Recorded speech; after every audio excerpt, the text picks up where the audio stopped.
Well, good evening, everyone, and welcome to the Norton Republican Town Committee Focus on Norton series, for which we started in March of this year. And I'm Paul Rawazzi, the chairperson of the Republican Town Committee. And thank you for your attendance tonight, in person or via the Norton Media Center broadcast on local cable TV. Just briefly again, I would like to tell you that Focus on Norton is a monthly series designed to inform the people of Norton what is happening in their community by inviting those people charged with serving our community to speak and tell their story. Our mission is to empower the people of Norton to forge a brighter future for themselves and their families with information needed to be knowledgeable and involved citizens, and to advance the policies that promote smart government, fairness for taxpayers, and opportunity for all. And tonight I'm honored to have as our guest speaker Bristol County Sheriff Tom Hodgson, who has served as Bristol County Sheriff since 1997. His duties and responsibilities are many, not just administering the correctional facilities in the county. The sheriff partners with law enforcement agencies, government entities, and most importantly, partners with community groups, lending resources to educate and respond to safety concerns, families, and school kids. I know you'll enjoy this meeting. We'll open it up to questions, but I would like to hear from him tonight and observe his professionalism and his concern for those he serves. Welcome, Sheriff Hodgson.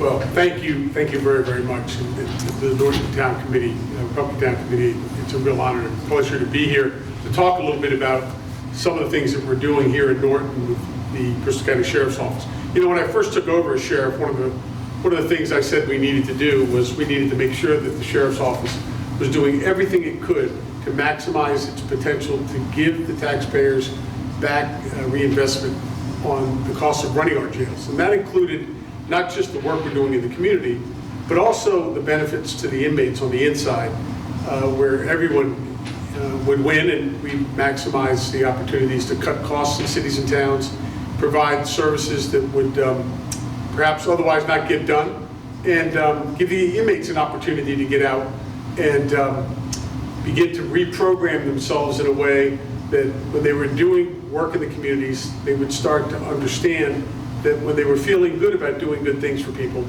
that was going to be something that they would always associate with good choices. And so in Norton, for example, we have worked, I know we're working currently right now, I believe, in the historic public library. We're helping to refurbish that. We've been involved with work crews doing landscaping, painting at the senior centers. We're also involved with, we had the first 2 COVID dogs in the United States, and we were asked to come here to Norton, which we did, and we've come into the schools to try to intercede and detect the COVID so that the children wouldn't go home after it was detected without the parents knowing that in fact they needed to have their children checked. It's been hugely successful, and we're now expanding. We have a 38 contingency of comfort dogs now that sort of evolved out of our COVID dogs. And those comfort dogs go into schools and they will basically just go around into the classrooms, be amongst the teachers. And at a time where COVID has been so difficult for people, and particularly when kids were coming back to school, the teachers were coming back, it was just weighing on everybody, and people were at a stress level of wondering, you know, how much is this going to create a bigger problem? And as things started to simmer down a little bit, when we brought the the comfort dogs in, suddenly it took people's minds off of all of that. They started to smile, the kids started feeling more comfortable in school, and the teachers as well, frankly. So that's been a really hugely successful program for us. The other thing that we've been doing for quite some time, that I started when I first took over, was to build our collaborations with local, state, and federal law enforcement. And particularly with Norton Police, of course, we've been here with our deputies to work at the PGA tournament every year. We have our law enforcement deputies who are out helping support the details that have to be done. And I also opened a regional lockup for this county so that police officers could deliver the prisoners to us, not have them at their own police stations, exposing the police officers to higher liability, the cities and towns to greater liability as well, because if something happened to one of those prisoners, obviously it often develops into a lawsuit, and it is an unfair situation because police officers aren't trained to know the correctional side and care and custody of what we do. We have doctors around the clock, we have mental health people around the clock, we have food services, all those things exist. Whereas in the police department, they would have to go out, grab McDonald's or some other food. You'd have police officers trying to do other details and at the same time watching prisoners. And that was taking them away from being out on the street and doing more crime prevention work and responding to calls. It just made sense. So for us, we are always looking to do whatever we can to enhance the programming in the communities wherever there's a need.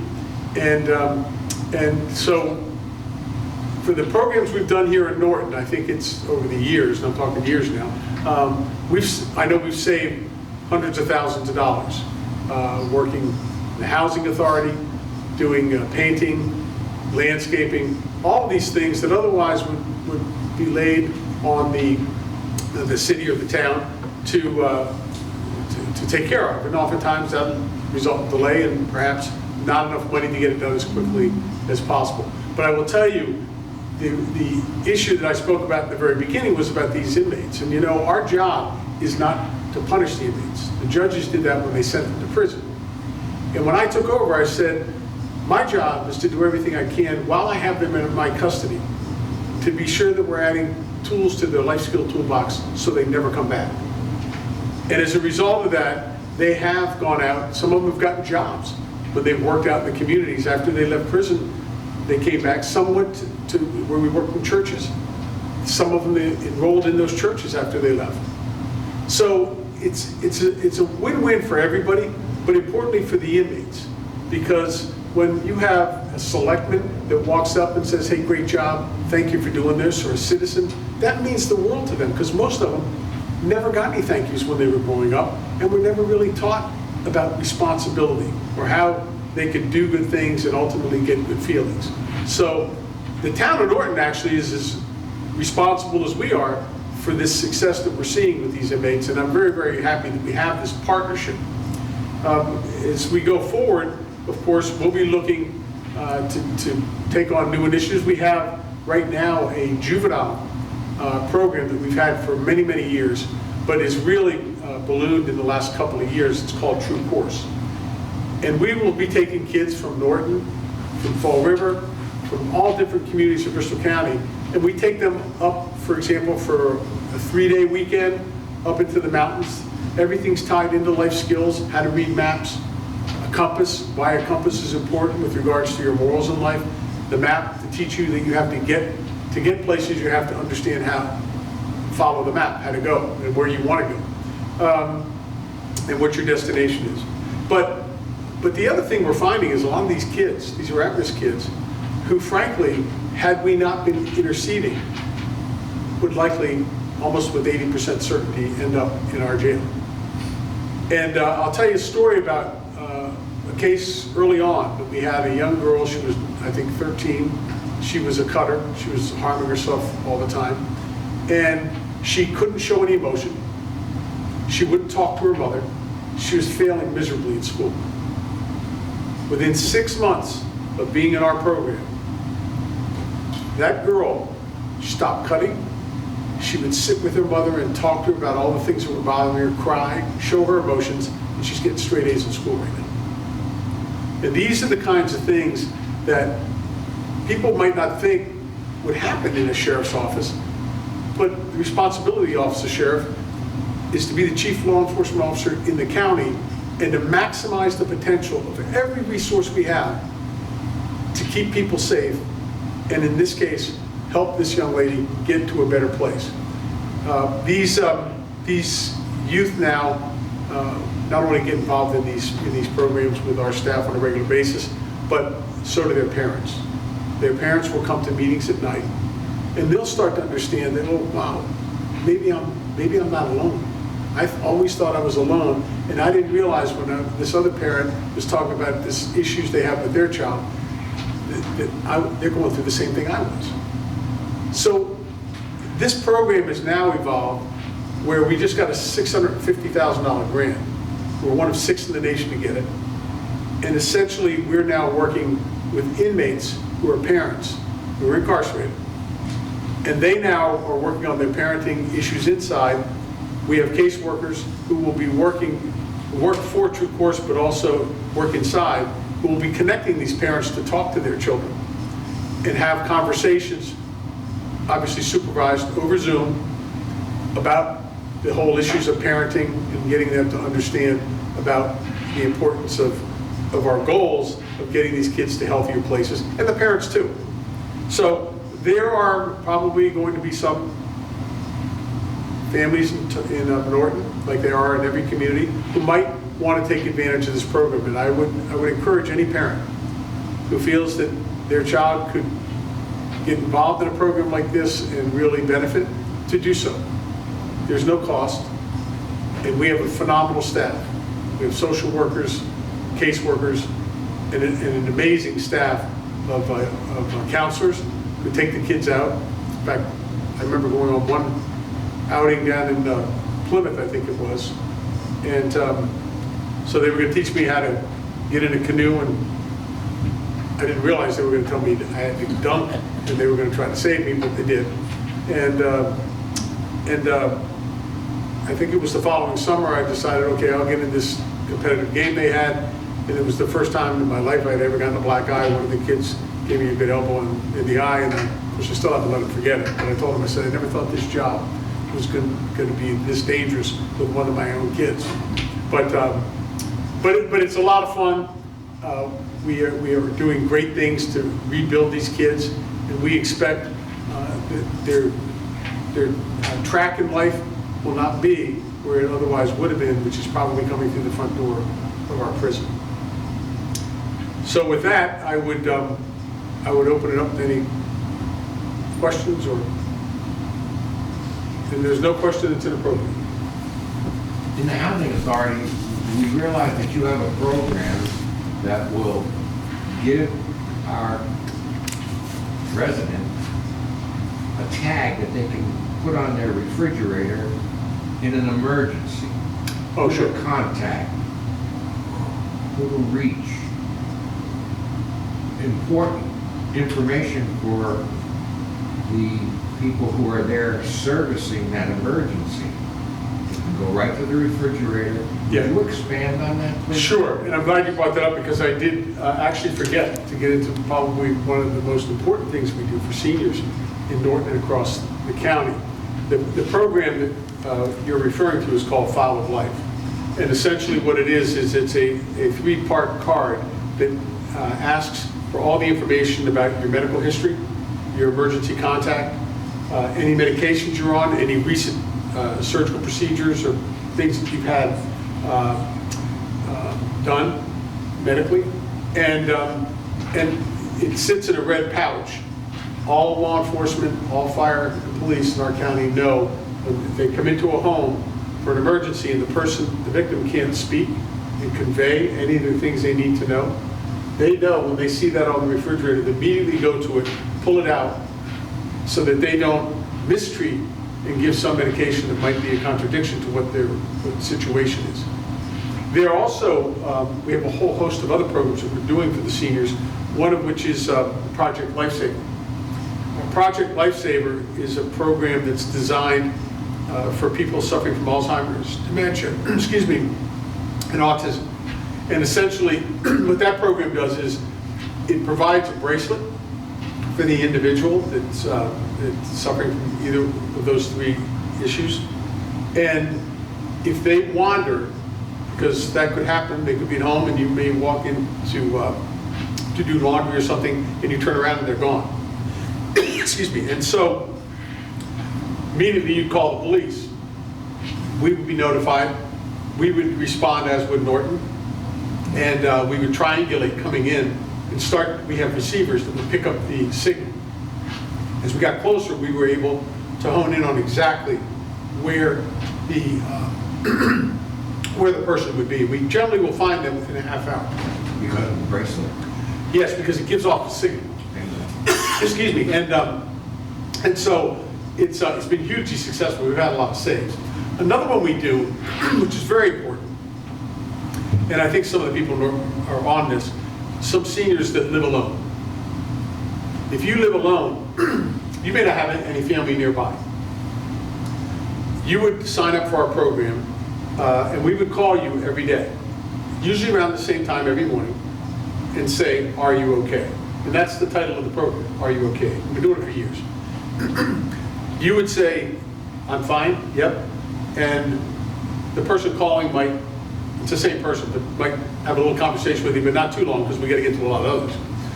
But the whole point of it is to make sure that you're okay. If you don't answer that phone, we're going to call you back within 5 minutes. If you don't answer again, we will immediately call your emergency contact that you gave us when you registered for the program. If they go to the home and they can't contact you, local police will come and they will enter the home to see what exactly is happening. If you're going away for a week, that's not a problem. You just call us and tell us you're going away. We won't call you that week. If you decide you're having such a great time with your relatives or friends, wherever you are, and you want to stay a few days longer, you just call us or email us and say, "Hey, I'm not coming back, I'm staying another couple of days." So we don't constantly call and worry that something's, that you're really hurt, but you're not even there. We've had a lot of saves over the course of this program that have got people the medical help they needed at a time where they were in an emergency. We've also had some, not many, but some who had passed away. But think about this, that, you know, if we didn't have this program, God knows how long that person, and, you know, with regards to the dignity and the time of death, that's important too. It's important for the family, important for them. And the other thing is, it's very important for the families, because if you lived in California and you were the only child to your mother or father, whoever it is, you don't worry every single day, like, I wonder how they're doing, because you know we're calling. So it gives you some sense of peace that your mother or your father is being looked after and checked on every single day. It's been a great program. We also do an important program, which is teaching the seniors about their personal safety, senior safety. I was just noting today that $1.7 billion has been stolen from seniors in 2021. 1.7 billion. And a lot of it's now coming from seniors who are alone, who they have, you know, dating sites and things like that now. And seniors, when they're alone, oftentimes are looking for friendships or camaraderie some way or another. And these predators, these criminals, know that, and they go on these sites, and they start to sort of work their way into the lives of these individuals, and then eventually, when they get the trust, start to steal their money. And so we've had I think it's 27 or 29,000 seniors in 2021 who have been defrauded by this, and to a total of $1.7 billion. So we talked to them about these kinds of things, scams. Never, when you're on the phone, when somebody calls you and asks you to donate to a police association or this or that, say, I don't make donations over the phone. Send me something in the mail. The same thing with, you know, the scams of, we've had some recently where they tell the seniors, "Oh, your grandson just got arrested, but if you send me some bail money, we'll, you know, and you just give me your card and we'll take care of it and he can get released." Some people actually did it. So we reinforce this all the time. We have a whistle program I started years ago where they can actually, for the seniors, when they go out, they can have a whistle that just, it's got a little bracelet on it. And they go out for a walk or what have you. If they feel that that they're in danger in any way, they're at the grocery store walking back to their car, we always tell them to keep that on your wrist. And if somebody is approaching you, or it looks like you get this feeling that somebody's following you, start blowing on that whistle, because there are three things that criminals don't like: noise, light, and people. And you're going to draw attention as soon as you blow the whistle, because everybody goes, hey, where's the cop? Right? Everybody starts to look for the cop. So they know people are going to be all eyes on them, and they're likely not going to carry out what they were going to do. And we had a woman in New Bedford coming home from the senior center who actually had that very situation happen to her. She just didn't feel right. She crossed the street because she was worried, and she got another half block. The guy crossed the street again behind her. She blew the whistle, and he took off running. We don't know what would have happened, but we know what didn't happen. And the other thing I remind them is, even in the senior, if you live in the senior high-rise, put it on if you're going down to do laundry. You know, even if you got knocked to the ground, you still at least can do this. If you are getting up at night, put the whistle by your bed before you go to sleep. If you get up at night to use the bathroom or get up for any reason, you know, when you're half asleep, you can have trouble with balance. Have that on your wrist. Because if you fall, you may not even be able to crawl to a phone, but you can at least take it and blow the whistle. And if you have to rest and wait until somebody hears it, you blow it again. But you have a way to draw attention to where you are. And of course, the last thing I always remind them, because we all know that there are those people who call up with, you know, nasty, obscene phone calls and things like that. And I always tell them, listen, if you keep getting those repeated calls, this thing's a great way to stop it. You just blow that baby in the phone as loud as you can, and then look for the guy in the street holding his ear. When he's walking down the street, he's probably the person doing it. But these are all important programs that we offer for them, and they're very, very important because, as I said, seniors are very vulnerable. And so we make sure that we go to the senior centers and talk to them about these things. We had an ice cream social not too long ago, which was a lot of fun. And those are the kinds of things we do. I know in Rehoboth, they started one day a week, they do, maybe it's every day, I went one day. They walk in the morning for about an hour and a half. And so we'll go over and walk with them. And it gives them that close association, so they always feel comfortable calling us. If there are any issues, they can talk to us about anything that may be concerning to them. But the senior aspect of what we do in our department is very, very important in all the communities. Yes? Yes, as sheriff, you play an incredibly important role in the community. You do all these wonderful things. Can you tell us how many people and organizations or departments that you're ultimately responsible for? And what does it take to be the sheriff? Like, why is it so important to have the right person in this role for all of these things? Yeah, well, thank you. First of all, it's a very comprehensive, complex job. It involves, of course, we have about 650 employees. We're running about 1,000 inmates till COVID happened. We're down around 700. But the department itself has a whole facet of different functions. First of all, we have a civil division that does civil process in all the communities in Bristol County. We have a law enforcement division that we have people assigned to local task forces. I have some officers assigned, one to Dartmouth PD.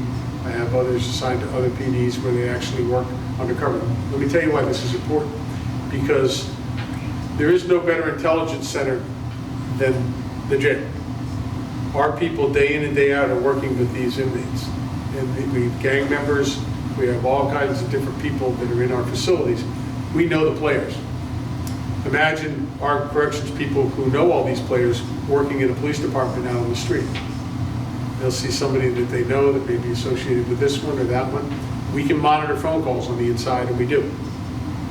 We solved a murder, helped solve a murder that happened in Connecticut, where a guy killed his girlfriend. He left her in the car, the trunk of the car, and he drove up to our area, and he got picked up for drunk driving. He was taken to the Ash Street jail, was held there. He wanted to get bail, called his friend, and his friend, he said, I need some money to get out. I need bail money. I'm up here in New Bedford, Massachusetts. He said, call so-and-so, his girlfriend. He said, she's not around anymore. And that was enough for us to give the information to the PD to be able to get a warrant. They found her in her trunk. We've had other cases we've solved that way. It's an important part of what we do in law enforcement. We also, past years, we've gone into certain communities and patrolled those areas to give force multipliers to the local PD when there's really troubled areas. And then I've had people signed to DEA, to, of course, ICE and FBI task forces to integrate for the same reasons. They don't have the boots on the ground every day. We do. We know the players, and it's really maximizing, as I said at the very beginning, every opportunity that we can to keep our community safe. And having been in law enforcement all my life, I started out as a police officer down in Maryland, and of course been the sheriff here for 25 years. I clearly understand the importance of a quasi-military sort of setting, the policies, procedures that you need to have in place to not only meet the highest standards in our industry, but also to make sure that we're accountable to the taxpayer in regards to how we manage the money. When I first took over, just the finance piece alone, we have a $60 million budget. And when I took over, I started the Management Accountability Program. And that program, the way it's developed, we measure every day on every shift, 250 operating indicators, every day, every shift. Things like how many meals are served, how much overtime, how much family medical leave, how many maintenance slips have been done, how many are outstanding, and it's a month-to-month measure. And my management team knows that they have to pay attention to those numbers. And the important thing about this is, and I suggested it years ago to the Speaker of the House, former Speaker, and said, why aren't we doing this in every government agency? We'll save billions and billions of dollars if we implement this program. I mean, imagine just for asphalt alone for a DPW, right? So is 50% of it going to one part of a community for political reasons? Or is it being sent out where it should be for the needs, based on needs, not politics? Is it going to somebody's driveway? You won't know unless you're measuring these things on a month-to-month basis. You can't get to the end of the year and say, oh my goodness, my overtime is way beyond what it should be. No, we don't allow that. We look at those numbers. I get graphs. There are graphs associated with the program as well. And we ask the managers, if you're running 10% ahead of your projections and you have 4 months to go, number one, are you aware of it? And number two, what are you doing about it? And they know. If they don't know about it, they're going to be looking at it real fast. But most of the time they do. And then we'll ask them, what are you doing about it? What's causing it? What happened? And it could have been legitimate. I had COVID, knocked us out, and I had all kinds of overtime, way beyond what I thought I would have. Okay, so what are we doing to make adjustments? How are we doing that? So it looks at every facet of the operation, and it really has been hugely successful for us. And of course, as a sheriff, I'm responsible for the budget, and I believe that this was the best way to make sure that we were giving the taxpayers the scrutiny they rightfully should deserve for the money that we're spending to operate this jail. And I will tell you, we're the most efficient run sheriff's office in the Commonwealth of Massachusetts. And we've had the lowest cost per inmate for years. And that isn't by accident.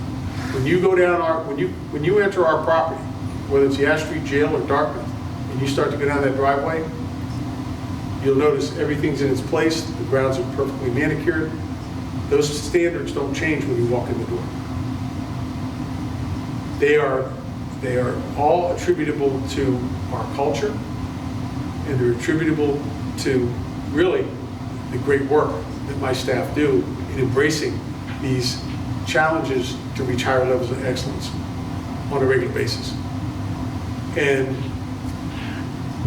part of my job, of course, is also to be measured by outside agencies to see how well are we doing. We've been nationally accredited now twice, back to back, in the last 6 years by the American Correctional Association, which is the standard for corrections in America. We have gotten back to back in 6 years, 100% on both. it's very difficult to do it once, never mind twice. And we've also had the National Corrections Healthcare reviews done, which is a whole different group. In that group, actually we just had a closeout because they just finished their review, National Commission on Correctional Healthcare. And it was amazing to hear what they had to say. I was so proud of my staff. They said, your culture in this agency, any agency would be jealous. Your people answer questions. If we give them a thought or an idea, they embrace it and want to know more about it. They think it can help improve something they're doing. And they even commented about how clean the place was. And they said, your place is so clean. And especially, they said, the Ash Street Jail. Now, the Ash Street Jail is the oldest operating jail in the country. When I took over, it's not anywhere near where it is today. It had only 2 exits, the front door and the yard. When I took over, people were telling me, shut the jail down. It's old, it's too old, you shouldn't be using it, yada, yada, yada. And I said, listen, before we go invest $40, $50, $60 million in building a new jail that might look a little better but not necessarily function better, let's invest in some of these schools in these cities and towns that have been around since Grant was president, where kids are picking their feet up off the floor because the water's coming in from the roof or wherever else. Let's invest in the people that are making the right choices. We can operate this jail. We did. And today, you could literally eat off the floors in there. And this again is part of my responsibility, right? So I didn't have a regional lockup when I took over. I instituted that. These are all things as a sheriff you have to be thinking about. On the law enforcement side, what are the needs in the communities? How can we utilize the sheriff's office to benefit everybody or maximize their abilities to do their jobs better and work with us and help us do ours better? And that's always been my philosophy. But I will tell you, that Ash Street Jail, when I first took over, you'd see rags hanging on the bars and whatever. Today, you walk down those tiers, the shoes are all lined up in their cells, the place is clean. It's really meticulous for the oldest operating jail in the country. And it works fine. It works great. And so part of my job is always to look at how do we always get to higher levels of excellence? How do we evolve? What are the new policies and procedures we need with mental health issues? The mental health issues in this country are skyrocketing, and particularly in the prisons. The other thing that's very, very scary, I've had to Narcan not me personally, we have in our facility, had to Narcan 3 of our officers on duty. One of them we had to Narcan 3 times because he came in contact with fentanyl inside the facility. And he almost died. These are the evolving issues that we have to deal with inside the prison. COVID. I have to embrace those things that evolve and say, okay, management team, what are our protocols? What do we have to do? How do we pivot over here, create an isolated unit? And as we went along, as a sheriff, you have to be able to know how to not just pivot, but make sure that you've empowered your people. And this is something that's really important. When you're dealing with that many people, we have social workers, we've got a big maintenance department, we've got automotive shop to take care of our vehicles. We have teachers. We do work with, we have programs like UMass Dartmouth. They do a program inside our facility. We have a vocational program. I just acquired two simulators. One was 2 tractor trailer simulators and 2 welding simulators. So inmates can actually, if they want to get a CDL license, they can actually go on that simulator. Well, they do the bookwork first. Then they go on the simulator, and then when they complete the simulator, I made an agreement with, and again, public-private partnership with Emerald Trucking in New Bedford. They have a course there where they do the tractor trailer driving. And I brought him over, we talked, he said, I'll do it. So now they'll leave there every day, go over and do their road work, and then walk out of jail when they complete everything with a CDL license, probably a $60,000 or $70,000 a year job. And the other real important benefit, they're not going back to that same community with the same temptations that kept them coming back to jail. Now they've got a real opportunity to get on a trajectory and never come back, and be successful and get on a new trajectory in life. And same with the welding simulators. And I hired, about 4 months ago, I hired the retired superintendent, just retired, of the New Bedford Vocational High School to enhance the vocational programs even more. So all those things are part of what I do as a sheriff. I'm a big believer in delegating to my management team and holding them accountable, but I also have to set the tone and the direction for the department, and that's both on the law enforcement side and on the corrections side. I worked for the sheriff's office 2.5 years before I became the sheriff, and I was the head of internal affairs. I was a major in charge of internal affairs. I was the head of the K-9 unit, I was the head of the law enforcement division, and I was the liaison for the sheriff, former sheriff, to the chiefs of police, because I did have the law enforcement experience and I knew exactly what we needed to do and what direction we needed to go in that regard. So it's a multifaceted issue. The medical side of it, we have vendors. I have to deal with contracts for vendors. The medical vendors are a big one for all the things that we do, mental health issues, suicides, all these things are all part of what we have to maintain and be on top of to make sure we're absolutely doing, the cutting edge stuff to minimize any impacts on the inmate population as well as the community. Yes, sir. Mental health, you've talked about it several times, getting your hands around it. I remember growing up and hearing that a lot of those hospitals closed because of abuse of the population. But my goodness, it's such a grip on so many issues, whether it's owning a gun, the worst combination is mental illness and having a gun and using it irresponsibly. And yet you're working with a lot of different agencies in state government. It must be a balancing act, huh? Yeah, it is. The mental health issue is a big one, and you raise a great point. They shut the mental health hospitals down in Massachusetts years ago. I think it was under the Dukakis administration. Jails should not be used for mental health institutions. It is not the appropriate place. However, we are left with it. We are faced with it, and the reason is because you could have somebody acting out that has some serious mental health issues, and you have no other choice because they're going to hurt another inmate, or they're going to hurt an officer. They're doing these things already acting out, so you have to isolate. So they're put in a restricted housing unit. That's probably the worst place for them to be, but you have no other choice, right? So the inmate acts out more, and it creates more of a problem. And ultimately, you could put them in a place where they ultimately could harm themselves, which is something that none of us want to have happen, because that's our job, to care and custody. So yeah, that's a big problem here in Massachusetts. We shouldn't have them in the mental health institutions. We do work with a lot of different agencies.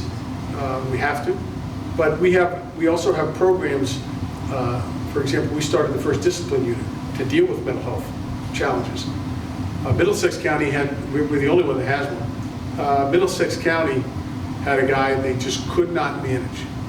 They said, we can't do anything with this guy, he's just acting all. We said, we'll take him. We brought him down to our disciplinary unit. Within 6 months, that guy left and he never came back. And he was fine. But it was all about incentives. How do we give them an incentive for changing his behaviors? And start to ease them into that change. Now, you can't do that in all mental health cases, but in the case where we're seeing it being acted out, where they qualify to be this disciplinary unit, it's actually, as I said, incentive-based. So when they do behavior we ask them to do, they get something, a reward for it, and it encourages them. And it's been hugely successful. But again, that's really not the answer to the important question you asked, which is, why don't we have mental health hospitals taking these people in, right? And even people that aren't in our prison. I mean, there's so much mental health problems going on in the schools and kids and things that are happening out there that it's really very challenging time for everybody. But our officers have schedules. We have to do rounds at exact certain times. So all these, they're doing that, they're moving people to programs, getting them to the classrooms, doing this, doing all day long, all day long. And then, of course, as I was mentioning earlier about the COVID, that in and of itself was a huge challenge. But I've always said that, you know, these challenges are the things that really make us really better at what we do. And I have to say, not that my staff doesn't get frustrated sometimes, everybody does, particularly with the COVID things and all that. When COVID got its grip, I told all my staff, because we had non-essential employees and essential employees. But I told them all, I said, we're all in this together. You non-essential employees are now essential. We're all a team. We're going to work through this thing together. Now, that's a choice I had to make as a sheriff. And my non-essential employees didn't like it initially, but they started to understand it was an important thing for us as a culture, as a family, to make sure we all knew, hey, listen, we're all here to give each other help. It's tough times right now, but we got to be there for each other, and they were. And ultimately, in the end, they all qualified for the COVID bonuses, which they were happy to get for being there. You know, it's interesting.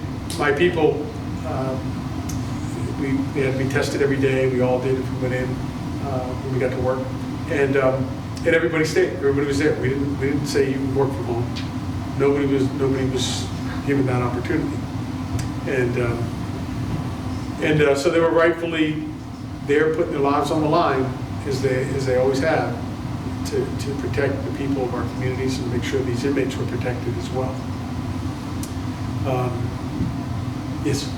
Not a question. I want to comment about your outreach program. You alluded to it a little bit about, you know, the inmates and how they come out and help the community. I will tell you, in my tenure as a selectman here in Norton, I think people in Norton know this. We use these services a number of times, and it goes beyond that, though, because when I first started bringing in people to help with the interior of the town hall, it's totally renovated by our program. The exterior, same way. We did the recreation facility over, and now we're working on the historic schoolhouse. And that's the project we've been working on now for 3 weeks. Yeah, I said public library, schools, yeah. And I think it's important that people understand what, you know, the amount of money that's been saved to the taxpayers. We have to pay prevailing wages, which are extreme.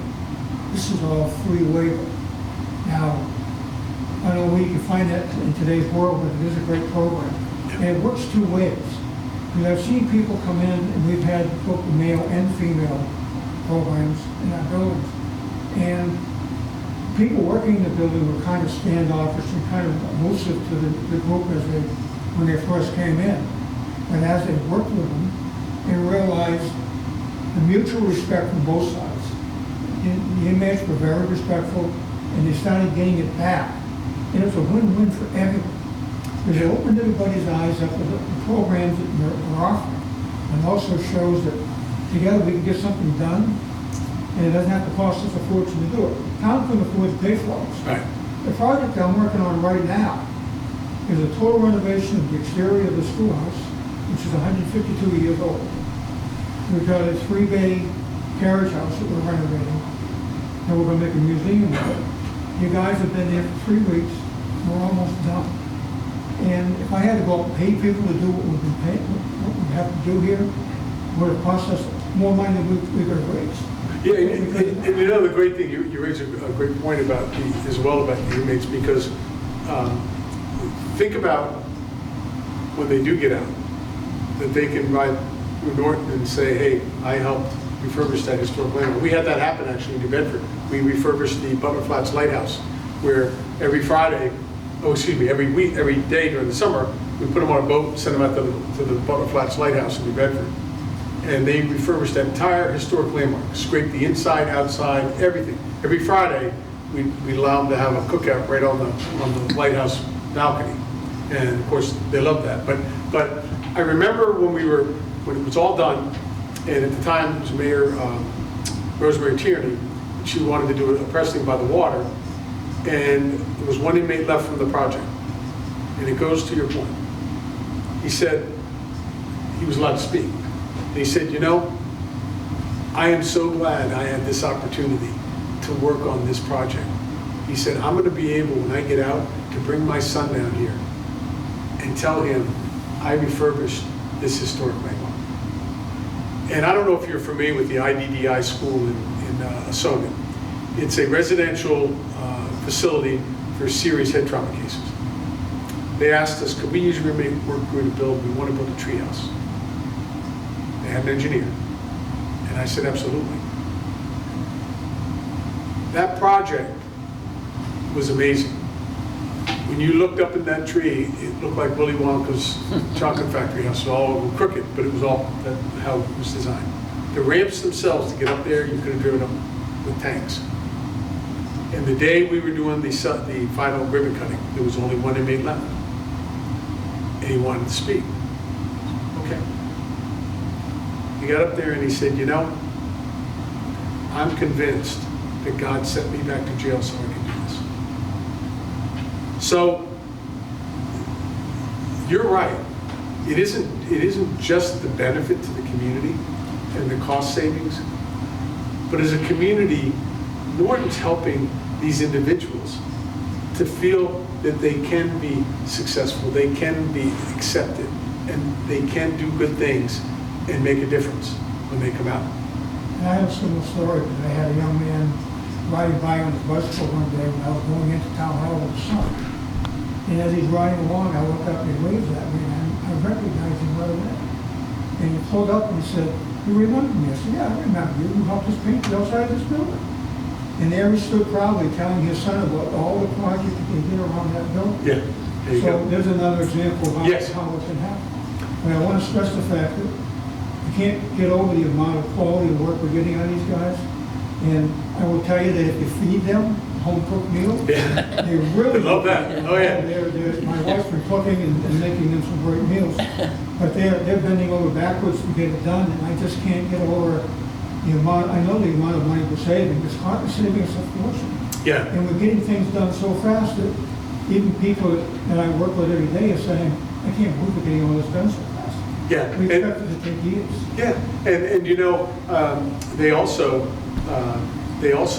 usually Memorial Day and Veterans Day, and particularly if there's any that are veterans, particularly that are on our work crews, they go out and they place the flags in the cemeteries and all the graves, and it's really a rewarding thing for them. They feel really good that they're doing something patriotic for America, for these veterans that lost their lives, or just passed and provided their military service.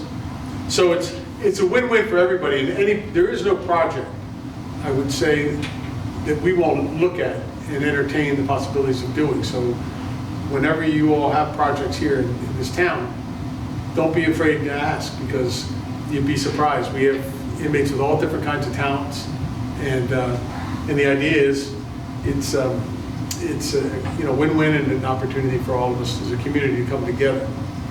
Thank you. Into the future, what programs might you be thinking about? As an example, I have friends that are at North Cottage, and those gentlemen have challenges. Yes. Some of them have multiple challenges. What can your department, and how could it, if it's legal, get in there and reach out to those young men and get them on board before they're behind bars or having a rough time getting back into humanity? Yeah, we have programs. We have Project Slam, Students Learning the Message. We also have where they actually come to the prison, and they hear from usually one or two inmates talking about the decisions they made, how they ended up in jail, and why it's not the direction these kids want to go in.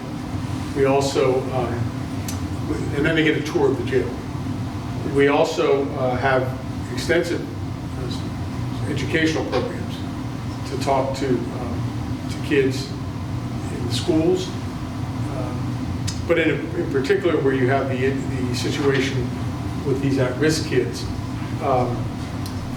there are opportunities for them to perhaps maybe, I'd have to look at True Course to see if there's any possibilities to integrate True Course into that type of a setting. I'm not sure, but wherever, the bottom line is, wherever we can provide a service to any community, we're going to do it. And when I first took over, and it goes back to my responsibilities as a sheriff, when I first took over, they sent me to Washington, D.C. in 1997, and myself and 120 other public safety officials to study, at that time, weapons of mass destruction, which was a 4-day course at Xerox University, Virginia. And at the time, they were saying, hey, listen, things are starting to pick up here about terrorism in communities across the country. They showed us films of some militant people in New York, raising rifles over a storefront. And we learned a lot about what was evolving and had gotten behind, obviously, because of what happened in '93 when they bombed the World Trade Center, and it didn't work. It was a bomb down below, and it didn't accomplish what they wanted. But the idea was we needed to start to think about this. And I'm thinking to myself, okay, great training, Bristol County, terrorist attack, probably not. But it's good to have the knowledge. But when I came back, I started to realize that, wait a minute, we've got to build these coalitions. We have to build our partnerships, and we have to have a response unit. So I started looking into getting they had a grant for a mobile command center. But to get that mobile command center, I had to run an exercise. So I called in state police and everybody else at like 10 o'clock at night, unannounced. We have this stuff unraveling. Gas tanker tipped over on 195. So we're starting to work on that. All of a sudden, something else happens. Now we got these critical incidents going on, and we're trying to manage all of it. It made everybody realize we got to make sure all our systems are in place. DPWs, everybody else, in a critical incident. Little did I know that I would be literally standing on the front steps of the U.S. Capitol when those planes hit. When 93 was heading for the U.S. Capitol, I was literally standing on the front steps of the U.S. Capitol. I was down there to testify on the prison reform bill. When I came back, I went down, I brought 50 people down to Ground Zero, and we spent almost 5 weeks there on the piles and also protecting the immigration building. One of my guys was working on the sifting site. And the great lesson in all of it was that, fortunately, our mobile command center was supposed to be delivered 2 days before the planes hit the World Trade Center. And so I knew that this was a critical project that I needed to do. And today we run the Bristol County Homeland Security Task Force and have ever since. So we have meetings. Part of Homeland Security? Is it part of what you do, part of Homeland Security or FEMA? Well, we work with FEMA and all of, Okay. yeah, we have people that come in from FEMA that will speak to our people that are part of our task force. So you're already entrenched or moving in that Oh, yeah. direction? Oh, yes. You're, Oh, yeah. are you in it or moving toward it? Oh, no, we're well established. This goes back to the World Trade Centers right before. Okay. So we had already had that established. So my Colonel Gavigan, who is a former colonel in the National Guard, who's been involved, he's my key person that runs that. We have local PDs that come fire because we run tabletop exercises in different communities, and that's where you'll have these scenarios unraveling, and then we'll have a group of DPW people there, we'll have EMS, we'll have fire, police, all these agencies, and then all of a sudden, it's all planned. So they'll bring in a scenario, and all of a sudden, each of those groups is now working on what's my role in dealing with this, and all of a sudden another one comes in. it's another issue going on. And so you learn to coordinate all of this and build that before something actually happens, right? You're ready to go, it's not a surprise. So we've been well into that. We were FBI, they come in and U.S. Capitol Police. Excuse me, I went down to train Capitol Hill Police with Colonel Gavigan on the very issue. How do you control response? How do you make sure that the target's hardened when people are coming on Capitol grounds, making sure every vehicle's checked? And part of the problem was that you had members of Congress who were saying, well, that person is back there with me. They're okay. Excuse me. And so what happened was, that had to be corrected because they may be saying that because that person's got a gun or something else, and they're telling them to let them through. So we had to make adjustments and changes there, but again, the role of a sheriff is very broad and vast. It goes into the intricacies of all kinds of things, from correctional care to public safety, to programs to support communities, senior programs, youth programs, all these things. And it's as I said from the very beginning, it's a very complex job. Yes, sir. You have so much enthusiasm for your work, and thank God you stayed with us all these years. You know, it's kind of what the old question always gets asked. Do you have any important influences that made you what you are today as you were growing up? Did you ever think that this was your vocation for a long time? I mean, I've never met anyone in my who's so happy in their happy. I really enjoy being, you know, the service that you do. You seem to be so ingrained in enjoying your work. Yeah, you know, I grew up in a small society. Yeah. Very young. I got 12 brothers and sisters. Okay. So. Make some decisions early. Well, that, and you know, you learn, you know, if you're going to guarantee your spot, you know, in the litter, you have to learn to work with everybody. You got to learn, you know, how to deal with conflict. You have to learn how to negotiate. You have to learn how to be kind. You know, all these things matter. And ultimately, in the end, to accomplish something, it's all about that. It's about how do I be part of something bigger in working with my brothers and sisters, settling conflict, you know, get my brother to apologize to my sister if he smacked her or whatever. You know, it was all part of that. You know, it's funny, people say to me all the time, you know, people have been criticizing you ever since you've been the sheriff, this program, that program, whatever you're doing. And I said, they haven't figured it out yet. I grew up with a family of 13 kids. It's like being around my dining room table all over again. I actually like it. It's not, it doesn't bother me. A lot of people say, well, I can't believe it. But I'm not into the, you know, sort of the back and forth. I'm into how do you help people get to a better place? And so for me,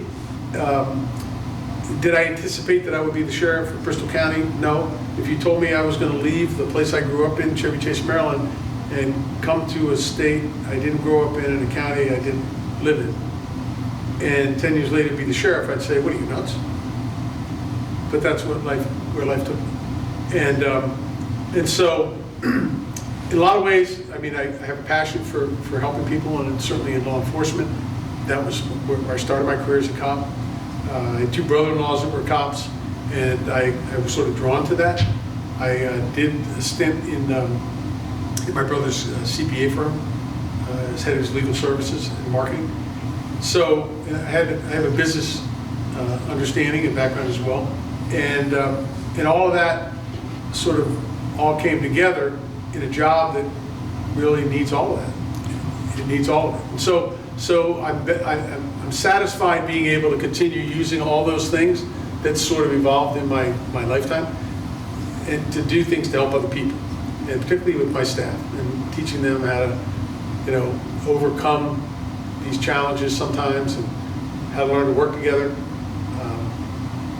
Know that they have to find different ways when they're managing people as well, to get people with new generations. There are different ways you come at it. Those are all part of those, I guess, those basic skills I learned early, and That's why I still love it. You know, people were asking me to run for Congress. I was asked, congressional committee down in Washington a couple times to, you know, why don't you run? And I said, no, I can do far more for the people who've given me this opportunity and be honored to serve in a job where I can really make a difference than go down there and be one of 400 or however many people and get very little done. And for me, this is my wheelhouse. It's my passion, and I want to use it in every way I can to benefit the people who've given me this opportunity to serve them. That's why I suppose I like it so much. Any other questions from the floor?